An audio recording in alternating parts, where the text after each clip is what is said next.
തൃശൂർ കയ്പമംഗലത്ത് വീട് കയറിയ ആക്രമണം. കുരിക്കുഴി സ്വദേശി അബ്ദുൽ മുത്തലിബിന്റെ വീടിന് നേരെയാണ് ആക്രമണം ഉണ്ടായത്. കാറിൽ ബൈക്ക് ഉരിഞ്ഞതുമായി ബന്ധപ്പെട്ട തർക്കമാണ് ആക്രമണത്തിൽ കലാശിച്ചത്.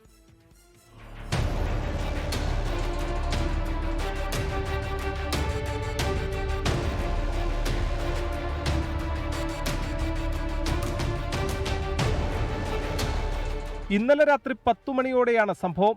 അബ്ദുൾ മുത്തലീബ് ബൈക്കിൽ പോകവേ കൂരിക്കുഴി പള്ളിക്ക് സമീപത്തെ റോഡിൽ ചാമക്കാല സ്വദേശിയായ യുവാവിന്റെ കാറിൽ ബൈക്കുരസിയെന്നാരോപിച്ച് തർക്കമുണ്ടായിരുന്നു.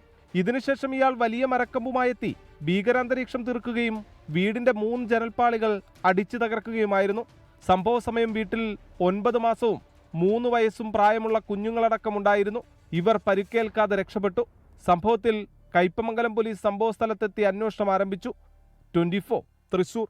ലോകത്തെവിടെയായാലും ഏത് സമയത്തും 24 വാർത്തകളും ഓഗ്മെന്റഡ് റിയാലിറ്റി പാക്കേജുകളും എക്സ്പ്ലെയിനറുകളും വിശദമായി കാണാൻ ഞങ്ങളുടെ യൂട്യൂബ് ചാനൽ നിങ്ങൾക്ക് സബ്സ്ക്രൈബ് ചെയ്യാം.